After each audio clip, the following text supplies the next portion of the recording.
So it's official. The date has come out on when you should be putting your heating back on. Now, according to the Mirror, it's the 8th of September. So I thought I'd do a quick video on how to check your heating system to make sure that it's all up to scratch for the winter. So the first thing you want to check is that you've got an actual bleed key. If you haven't, I'm going to leave a link in the description below on where you can purchase one. But I'm going to show you now how to bleed your rad, just to make sure that you've got no air in the actual rads itself, just water. What you want to do is get yourself a little bit of tissue, just pop it around where the hole is, and then turn it until you see water. There you go. And as simple as that. And that is a fully bled radiator.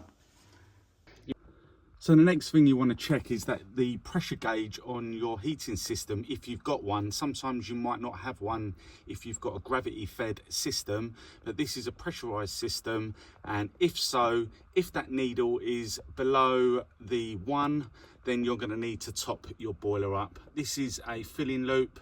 You would need to open both valves, one there and one there if you have to, and top your pressure back up to where around 1.2 to 1.5 bar. Once you reach that pressure, shut the valves back off and go and check your rads again, just to make sure that they're all full of water. So you may not have that kind of setup with the filling loop.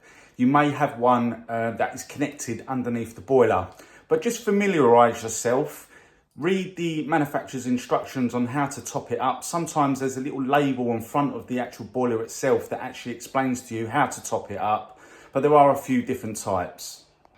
So now that you've done all that, what you want to do is go to your thermostat, turn your thermostat up,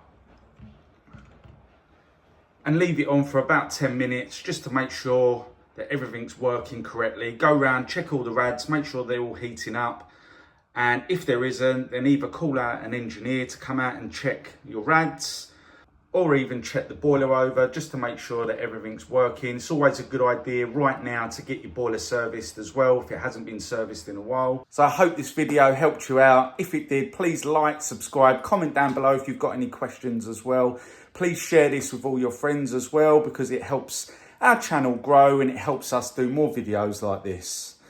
We'll catch you on the next one.